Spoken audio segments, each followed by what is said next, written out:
music? I don't hear anything. You already played. It's already done. Yeah, the intro's in. You couldn't hear it? I had it turned up high. All righty then. I hope y'all heard my music because I didn't. Anyways, we're doing a special show today because it's the only time I could catch this young man. He's such a busy young man. He's like the hard-working Jamaicans with 20 jobs, except he has 22. So I welcome my friend today, Mr. Nate Bell. Welcome, Nate. Thank you for having me.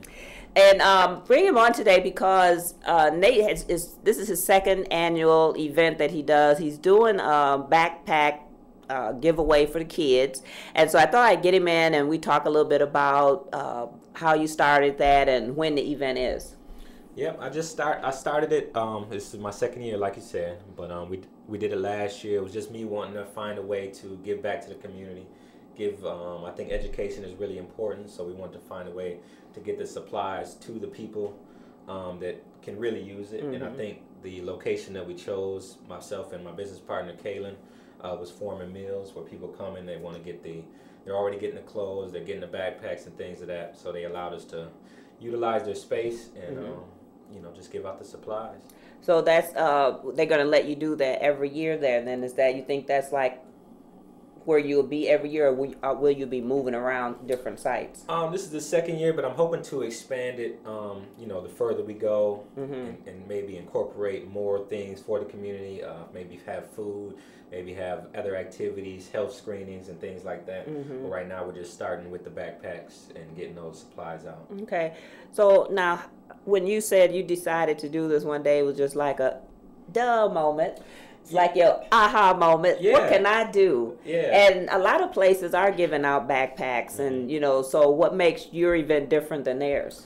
I think it's not an organization. It's not anything that we have to, I guess, gain from it. It's just us wanting to just give back to our community. Just regular citizens wanting to give back in a way. But like you mentioned, there are a lot of people giving backpacks and supplies out, but I think that we just wanted to do our part for the community. You're not a 501c3. Absolutely That's not. The difference. Absolutely because those people, they can get grants and everything to help them, and you guys are just pretty much dig into your wallet and you do it yourself. Absolutely, yes. I think that makes it even more special because you're a young man, and it's like to get people to actually think to do stuff like that is, sometimes they just don't think about that. It's like all about other stuff. Yes. And when I saw you guys did last year, I caught it after the effect, and I thought, oh my God, that is so sweet. Sue done well. Yeah. Yeah. And she, my mother, she raised myself to give back, raised myself and my sister to, try to give back any way we can. And, the city of Flint, I just really love it so much. I love the community, everything it's taught me.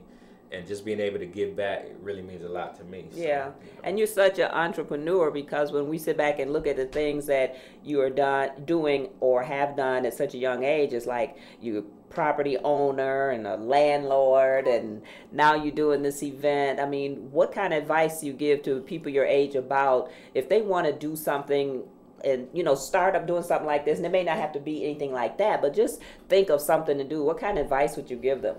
I think, and advice I try to give my nephew is just find something that you're passionate about, that you're really into, and, get as much knowledge as you can, as much education as you can on that particular subject. Try to find maybe a mentor or somebody that can show you the way. But if not, you can learn sometimes through your mistakes. I made some mistakes, in business and things like that, but you learn from it and you keep going and never give up, There's nothing too big or too small, for you that you can, to do to make a difference. Right. That's the way I feel too. It's like, even if it's just volunteering somewhere, you want to get out and do something, because at the end of the day, you might be that person that needs the help. Absolutely. And you would hope somebody would be there to help you. So I always think you should give back, Absolutely. Any way you can. Yeah, any way. I know my boys through the neighborhood helping everybody, doing everything. He changed the flat on a lady's car the other day, and he come home greasy from head to toe. Yeah. And I was like, what happened to you? He was like, the lady down there had a flat tire, and I went over and helped her, and I said, so you know how to change a flat tire? Right. I was like, what? He he was like, yeah, I know how to do it. I had to crank it. It was on tight, but I did it. It makes you feel good. It does, because when people say good things about your kids, you know, they're like, oh, you're such a nice young man, and, you know, he's not a troublemaker. He doesn't have his pants dragging to his ankles. You know, that makes me feel good, because I feel like I've done something right, you know. And I better not see your pants. No. I'll be come out, pull them up, tie them. Right. And that's what it takes, too. With so much going on, we have to hold each other to a higher standard. Yeah. I think with everything going on in the world today, hold yourself to a higher standard, hold each other to a higher standard, and, you know, try to make a difference, because there's always somebody watching. Yeah, and you have to be, to me, you have to be more of a leader than a follower. Absolutely. Because it's so easy to fall into a trap. Absolutely. And you're going to get the worst end of it. For some reason, all your friends are not going to be there when you need them. That's very true. Because they're not your friends from the beginning. I mean, they talk you into doing some stuff and you get caught, you're on your own. You're absolutely right. And we watch Beyond Scared Straight together. Yeah. And boy, I They mean, turn quick. oh man, them kids be crying like hard. Yeah. I'm a G. Yeah. I beat my mama. I do this and that. They go up in there, they crying like a little girl. Yeah. They come out. Yes, instantly, yeah. You know. So I admire anybody young to actually get out and do something for the community, and, you know, keeping a job. I mean, you work, and you seem like you've been working forever, and you're only 12 years old. And I think, you know, just watching my mom grow up, she taught me, you know, how to, the value of the hard work, you know, not just accepting anything. You know, there's nothing that you can have if you're willing to work for it. And she continues to show me that, you know. Yeah, because Sue is a hard worker. I always tease her the same way. I mean, ever since I've known Sue, she's worked 2 and 3 jobs. Yeah, absolutely. And I'm like, why? Right. It's almost become part of her lifestyle. Yeah, she always working 2. One time she's working like 3, 4 jobs. She's like, oh, I work at Penny's. I work at Davis Bridal. Yeah. Now I'm working at Bed Bath & Beyond. Plus I work at my... I said, Sue, when do you sleep? Right. You know, I'm like, aren't you ready to retire yet? She's like, oh, no. And I'm thinking, man. And I've known her since, I mean, she babysit for my boy at 2 years old, and you guys are a couple years apart. Yeah. I mean, I remember you being a baby. I won't tell that. But I mean, we've known each other for a long time. Absolutely. And I've watched you guys grow up, and like you doing wonderful things, and then your sister's doing things. I always tease her about her 35 degrees. What else can you get? You know, what else? What else? Now, you also have a clothing line. I still haven't seen it. Where's my sample? I got to get you some samples. You and Brandon, I got to get you some samples, because we've been doing it since 2004. It's pierregabriel.com, and you can go online. Everything is online right now, but you can go online and check out our designs, and hopefully, you know, if you see anything you like, you know, make some purchases. But, you know, that's who we put as the sponsor for the event. But again, it's just about focusing on our community. We want to make sure that we're just giving back in a way, you know, that makes a difference and reaches people directly. So now you wouldn't be opposed to a company coming in and saying, well, we want to back you for this event every year? I wouldn't be. I would, you know, I was trying to, because I see the other backpack giveaways or things like that, or how I'm trying to figure out a way to partner or work with Office Depot, Office Max, to where we can get more supplies. Yeah. Because they only allow us to get a limited amount. Because you're not a 501. Right, we're not a 501c3. Non-profit, yeah. Myers was gracious this year. You know, they helped us out, gave us a donation, and they told us to come back next year and, you know, figure out a way that we can work around that. But it's been very difficult for someone. It's not like, you know, 501c3, a nonprofit organization, to get as many supplies to make a bigger difference. You know? So because of the ethics of it, I believe. Because a lot of people, you know, you go in and you ask for donation, they don't use them what they use them for. Absolutely. So if you're a nonprofit, by law, you have to do what you're supposed to do, because they can take you down. Exactly. They hold you to a higher standard. Right. You know. So what stops you from becoming a nonprofit? You know what? I just haven't researched, to be honest. I have to research it and find out exactly what I would need to do and figure out if it's worth it, I guess, to become that, because... Well, I can tell you it's kind of costly to get started, but once you get that paperwork, the donations and stuff will pour in. Okay, yeah. And you go, especially if you go through corporations, you know, Home Depot does a lot for the community. Okay. And when you have that piece of paper to say with the ID number and everything, that you can get big Walmart, Sam's, all those places give out donations.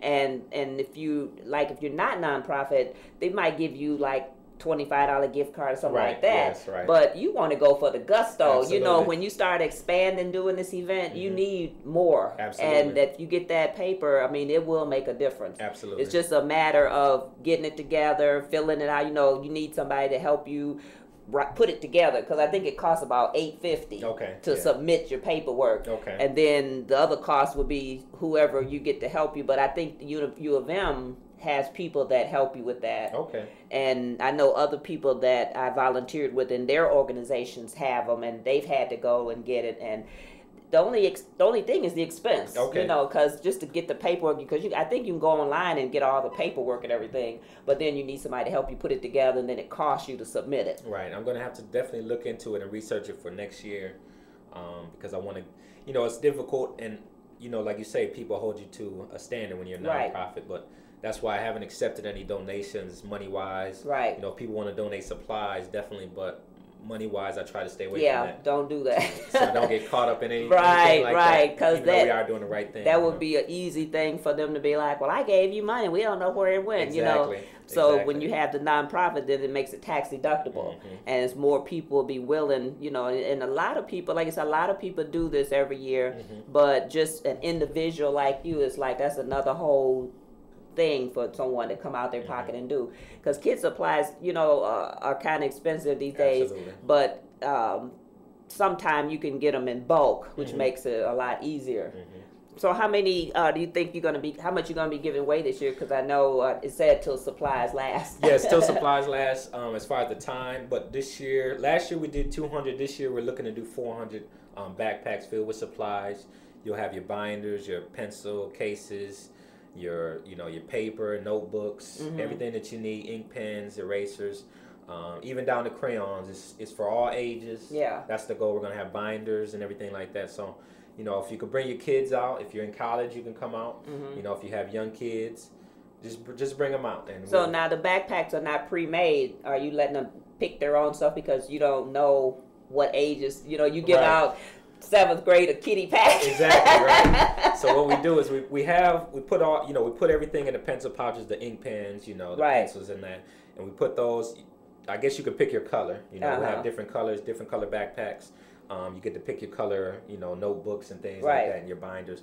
But pretty much everything is like, if you don't need the crayons, I'm sure you have somebody in your family that would want to use them, or things like that. Or if you have children that want to use them, they may not need them for school. We have the rulers. Everything is pretty much already packaged, except down to the color of the backpack and down to the pencil pouch. Yeah. See, I wish somebody had stuff like that when I was coming up. Yeah. But you know, our parents always had to buy our stuff anyways, and now I find that a lot of the teachers have to buy stuff to run their classroom because there's no money. Absolutely. And I was just looking at a post from one of the girls that I had on the show before, that's a teacher out at Carmen Ainsworth, and she was saying that she just went and spent so much money on supplies for school just so her kids could all have what they need. Yes. And I'm thinking, that is so sad. I mean, times have changed so much when I was in school. I mean, we never had to worry about that. I mean, all we had to do, our job was to go to school. Absolutely. And you know, everything was there. Now you got to worry about if you have a pencil and a piece of paper. Yeah, you're right. And that's what also, too, because I've actually met a couple of teachers when I was out purchasing supplies, and that's a real need. You know, they need supplies. They have to go in their own pocket. Yeah. So even if you're a teacher, you have students, or you may just need something extra for the class, for the students that may not have it all at that time, then, you know, we encourage you to come out as well. You know, well, that's good, because I know it's probably a few of those in every class that need some help. Because I know the one group I used to volunteer with, RSVP, and during the school year, in the summer, we used to give out shoes and socks. And then in the winter, we'd give out mittens and scarves or something like that. And the first time I did the shoes and socks giveaway, I was really surprised at how many people saying that these would be like the first time some of these kids ever had new shoes. Wow, yes. And it just brings a tear to my eye, because I'm like, and you got other people out here spending all this money on designer handbags. Right. But I don't even want to get into that. Yeah. I don't want to get in trouble. But, you know, it's just sad. And the kids would be, you know, sometimes they would bring kids with them. Well, they couldn't take anything because each table we had a school, and they had kids' names. You know, each one had so many, and they come and we had to give them. And then places like Payless donated the socks, say, and then somebody else donate the shoes and little boots and everything. And I didn't even know that at that time. I just didn't know it was such a need for that. You know, it's like, and then simple stuff like hats and scarves. I mean, we go through them. Like my boy barely wears gloves, but I go through a lot of gloves because I buy them little cheap ones. You know, because I can't drive in the other ones. But when we give away those, I mean, it's just like, it's a real need, and it makes a difference because a lot of people don't think of, like, my mother always kept me in scarves, gloves, coat, you know, things like that. You know, even when we didn't want to wear them. We didn't put them on and clip them to you. But it goes overlooked, and a lot of times we're busy with our day-to-day life, but there is a real need for things out there that you might take for granted. So, and that's like with the food giveaways, the same thing. You know, they have the little backpack program on Fridays. All the kids, they pack your backpack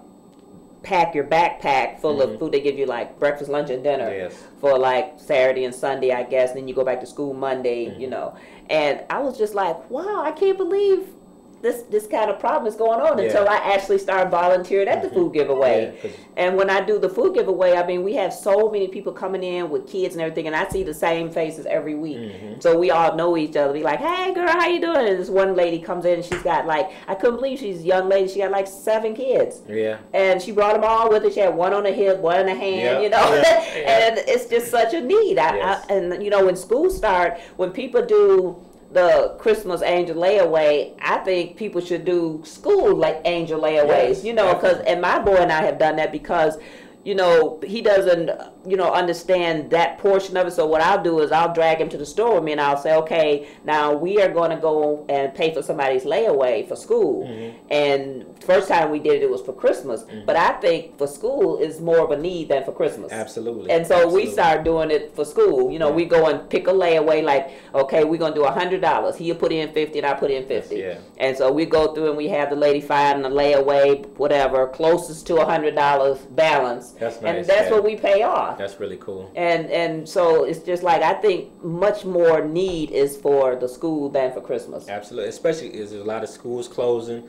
There's a lot, you know, kids are having to travel further just to get an education. And they cramming them in the rooms, like 35, 50 kids in one room. It's hard to focus in the classrooms, you know, so I just try to, you know, take the load off of in any way I can, you know, with the supplies, because supplies are actually expensive when you go and you're not getting the specials or you're not getting them in bulk. They can be quite expensive just for the littlest thing. So I think it's important. Because when I go in Meyer, you know, they have their display and they have this big box and they'll have like 50-cent items, like little erasers, and I buy a lot of ink pens. I don't even know why, but I have so many ink pens, and I use all of them, you know, but it's just like certain ink pens write better than others. And because I'm the kind of person that's always writing something, I mean, I have ink pens everywhere. And you can lose them quick, too. I mean, I keep them until the ink dries up. And when I find one, I'm getting ready to use it, it doesn't even work anymore. It's just ink dried up. And I'm thinking, ugh. But those are kind of things that, you know, sometimes, and then like, after the sale, like after school starts, a lot of that stuff goes on sale again. So then that's the time to stock up. That's like when they do it for Christmas, people would think about doing it for the next school year. Exactly. And that's what I would think, because, I mean, Christmas, that's fine. Everybody want their toys and everything. They want their clothes, but I just would rather be a school angel. Well, I think, you know, and a lot of people are more worried about how the kid looks in school versus actually having what's necessary to in education. In education, and what's necessary. But we got to change, you know, necessarily the way we think about, you know, education versus looking the fly. best. The Jordans and you know, the best of the best, but or you know what you consider the best of the best, but you know, we got to focus on education. Well, and the thing too is when the kids start at a young age, when, you know, you start dressing them in designer stuff, and I mean, that's all they know. So like with my boy, we don't do designer stuff. Our designer is like all the marks. All marks came. Meyer, you know, we've never done that, and amazingly, he has that whole concept himself about stuff that has to go on sale. If you want a video game and it's $60, he'd be like, "Woo, that's too much money. I gotta wait for that to go on sale." I don't even have to tell him. So you know, because it's just so many people will buy stuff as soon as it come out to be in style. Exactly. And then, then tomorrow they don't have anything to eat. Exactly. And like you mentioned about getting the supplies, you know, after school had already started, but they can't because they spent all the money on design clothes. So it's like, you know. Yeah. And you know, the funny thing is now that a lot of the Flint schools are closing and they're putting them into the academies, they have to wear uniforms. Exactly. So you would think that would save a lot of money because you have to wear a uniform. You don't get to wear all these designer duds. Yeah. When I was a kid, we had a dress code all the way up to, I think it was high school. All the way to I graduated, we had a dress code. Okay. Like the girls couldn't wear slacks to school. Wow. So one day these girls, the popular girls, they just gonna buck the system. Yeah. They come stepping up in there in pants. Well, they stepped their little behinds right on back out. They sent them home for the rest of the day. Right. So I never grew up with that kind of thing. It was always, we shopped at Goodwill all the time. Right. And you read my book. Like we shopped at Goodwill and we had hand-me-downs. People don't do hand-me-downs hardly anymore. I love hand-me-downs. Yeah, because I remember Goodwill was it was almost like bad to go to Goodwill back then, you know. When even when I was growing up, you know, it was like a stigma because they're used clothing. Yeah. But that's what a hand-me-down is too. The only difference is you paying for that. Yeah, and you could dress. My mom used to dress us really nice. I think, you know, she kept us always neat. You know, nice clothes. It was at the Goodwills, you know, or hand-me-downs or things like that. But you know, I think it's more important as an education. It's not about, you know, you can dress nice, but now Goodwill is like the in thing. You know, everybody wants to thrift Everybody want to thrift, consignment shop, you know, and stuff like that. Yeah. But they just don't know. I mean, the value of not worrying about that kind of stuff. I mean, there's so many other things going on with this bullying in school. Exactly. Kids can't even study because of the bullying. My nephew down in Arkansas, I said bully, but the bullets, they attract to him because, I mean, everywhere he go, I mean, girls, boys, everything, they just love. He's a 4-point student. Yes. Straight A. They can't stand him. He's a nerd. Yeah. Oh, he's this, he's that. And I told my sister, I said, what the hell is going on? Right. She said, these kids down here are so mad at him because he's making good grades. And it's all backwards because they can follow in his footsteps and be the same way. Right. But their friends are telling him, no, he's a nerd. Right. He's a nerd. He dressed like that. He dressed like that. Now, what does that have to do with education? Exactly. You got to open your mind. And instead of asking them, you know, can I study with you or can I learn with you or did you do it? Yeah. You know, how did you overcome? They make fun of it. They make fun of it. it. And it's just backwards. Yeah, you know? they did me the same way. Yeah. As in my book says. But you got to blame the parents too at some point because, you know, you got to teach them. You know, you can't judge somebody or make somebody feel left out or anything like that. Everybody is an equal. You know. Yeah. Well, you know, I remember one year when I was in about, I think it was 6th grade, and I was doing so well in reading and writing and this kind of stuff.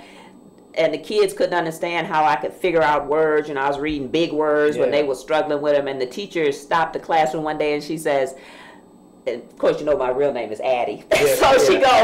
She goes, Addie, can you tell us, explain to the class how you know how to sound out your words? And then all the kids, they starting to look, and then I'm in shock because I'm thinking, oh no, you know, I got to talk. Yes. You know, and then after that, I end up mentoring some of those kids that hated me. Because now it was cool. Right. Because the teacher brought it to their attention, not their parents. So we look at the kids these days, like teachers are stressed out because it's too many kids. Right. Parents don't want to be bothered with them. They put them in school to get away from them. They want a break, right? So now, then you get in there, okay, they crowded in the classroom, they got no supplies and everything, and now it's a mess. Yes. It's a mess. So, I don't know what happened to the Flint schools. I mean, I was so glad when Brandon graduated in 2002 because it started going downhill. Yes, it did. And right after that, everything just...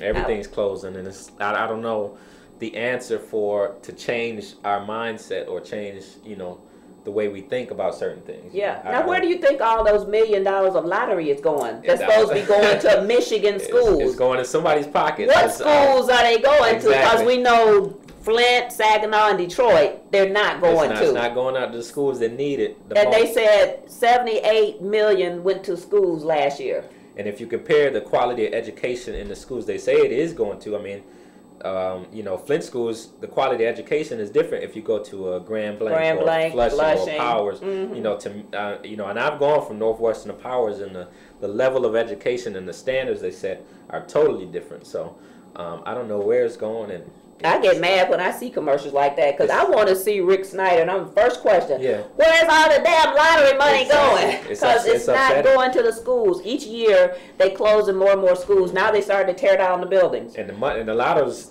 people are still It's playing. rolling. They keep coming up with new games. Exactly. So I'm putting my little pennies in there. You know? The money is definitely what there. the hell? Yes. I don't know. It's going to take young people like you to get up there and be leaders, and you're going to have to go up there and pull Rick Snyder out the office and be like, look, absolutely. You know, my nephews and nieces are coming up, and Absolutely. they're not going to have anywhere to go. Because we need answers, you know, and it's upsetting because, but no one's able to speak up, or no one will unite.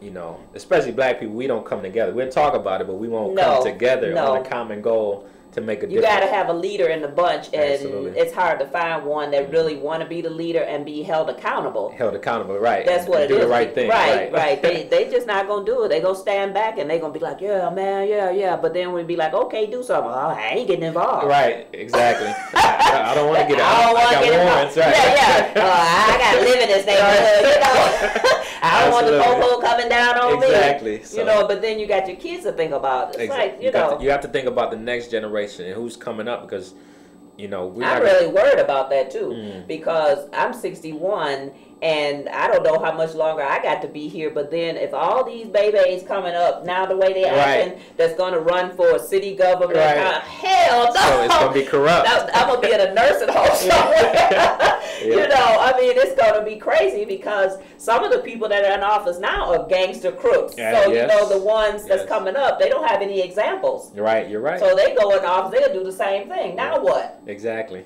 So you better step up. Yeah. we gonna have to get you up there. You gonna have to do this thing. Right. Because right now I'm just every day when I see them come down the street walking out of their damn pants. I mean, I've seen two people walk down my street and walk damn near out of their pants because they open. They down here like this. I'll never forget, it was a snowstorm, and I seen the guy walking. He had his pants hanging. I'm thinking, I know your legs had to be free. Oh. I mean, it's snow on the sidewalk up to your thighs, but he still sags his pants. Yeah. It amazes me, but I think it's just the mindset. I don't even know what, I mean, other than with the rappers starting that, when is that trend? That's one of the longest trends. Yes. Because I don't think bell bottoms lasted this long. And I think you at some point you have to grow out of it, but I don't know what caused you to grow out of it, because, you know, I would wear baggy pants when I was younger, but then you get to a stage where you just have more, I don't know, your mindset changes. Yeah, but the thing is, when the grown men do it, then it's backwards. then nobody under them is going to think any different. Right. I mean, nobody with their pants hanging off their butt can even talk to me. Right. I bet not see no damn 61-year-old man try to talk to me and his pants hanging down here. Exactly. Because no one can take you seriously, and then I would laugh at him and hurt his feelings. Right. And then you're not talking you're talking in slang or something like that. You know, you have to like to go this and that and put the Z's with the S's. I'm like, who does that? And then what really gets me is when people make these flyers up with all that kind of grammar. Yeah, the hot boys, right? And this girl and that, and I just, I go in the store and I see them flyers. I'm like, who the hell wrote this? Right. Where's the spell check? Exactly. And they don't use it. A lot of times it might be intentional too, to get that crowd out. Yeah, but I mean, I don't understand it, because where's your education? Exactly. I mean, if these people went to school to get degrees, to run a print shop and all this or whatever that took, then seems to me, even though this person wants to use that kind of language, I was like, you sure you want to say that? Right, you know, exactly. I mean, come on. I don't think I can print that for you, Exactly, because I can't spell this and that, and, you know. And that goes back, you know, if we hold each other accountable and hold each other to a higher standard, then maybe we wouldn't allow that to go down.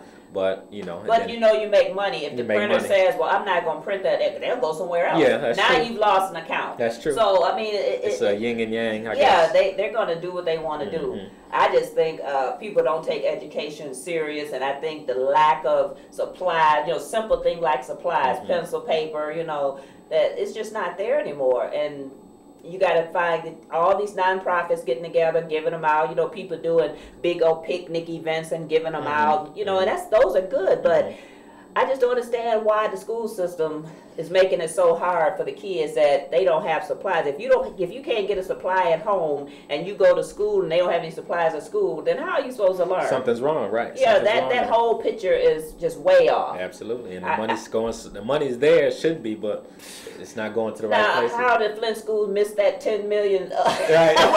Oh, we're only 10 million in debt. Oh, we found 9. Right. Oh, damn. Now we 19 million in debt.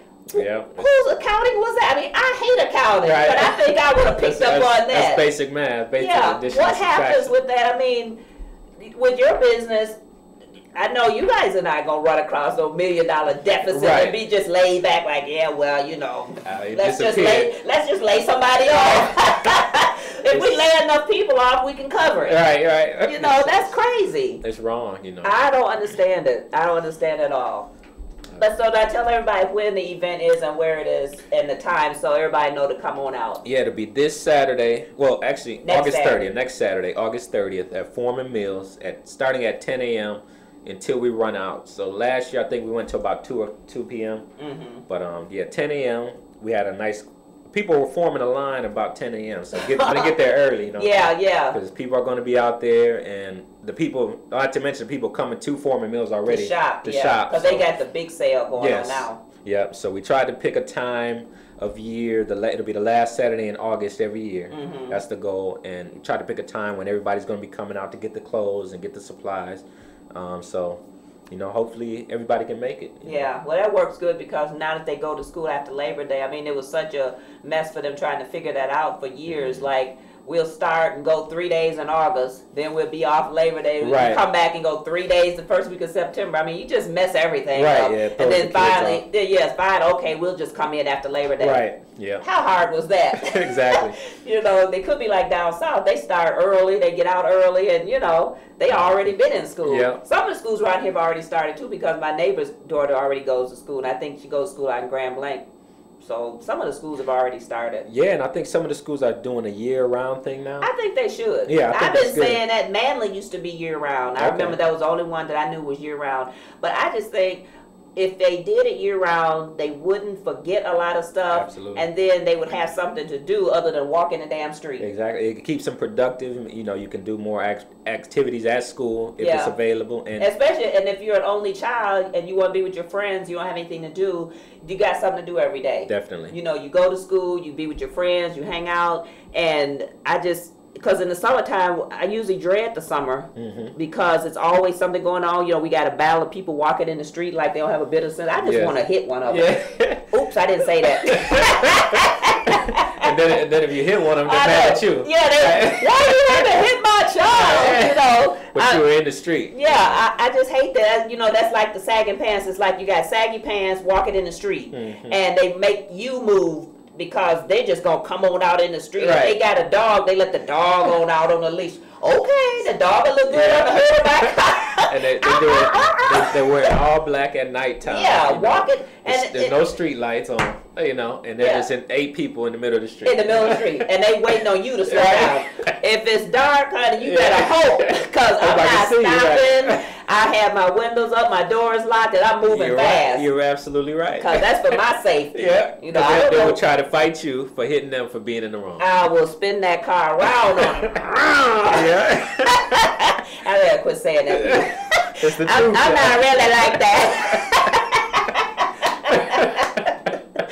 Oh my goodness! I'm gonna have to be a good example. I'm really a good example. You know that. Right? Absolutely. I don't do that. But you know, you have that mentality when, like in my neighborhood, we have sidewalks, but they don't use them. You go back to Circle Drive, they have no sidewalks, and they have to walk in the street, and they hate it. Yes. And in I see everybody in the street. You try to drive down the road, and you see them, you be like, "Oh, I'm gonna have to turn and go down this way." Yeah. Why should I go an extra block out of my way? Just because you want to be right. I'm trying to be nice, y'all. Better straighten up. Yeah, you're right. Oh my goodness. So anyways, I had fun talking to you today, Nate, and I hope everybody, you know, comes out. I know they will not. They know you got 400 backpacks. Yes, you I'm know. hoping you do. You know, take advantage of your resources that are out there. Yeah. You know, there's you know, a lot of people giving away supplies. Take advantage of all of it because You know, there may come a time when it might not be there anymore from some people, or they may not see a need with the schools closing. So if you can get it, get it. You know, if you can make it out there. And 10 a.m. August 30th at Foreman Mills. Foreman Mills. Yes. I don't know why they scream doing that commercial. It's funny as hell. Yes. But it should be a good event. I'm going to try and get out there this time now I know where it is. I want to come out and just rev everybody up. Yeah. I want to be the cheerleader. Yeah, you should definitely come on out. And if And anybody we could use, you know, any young people want to come out and even just donate a little bit of time to volunteer, to pass out supplies. Right now it's just me and my family and my business partner, Kaylin. We're out there, but, you know, anybody that can donate some time is good too. Yeah, you know. Well, I drag my boy out there. You know, he'll love doing that. Absolutely. He'll love Absolutely. it. I'm going to tell him Nate needs you Saturday, so don't schedule anybody else. Yeah, I would appreciate it. Yeah.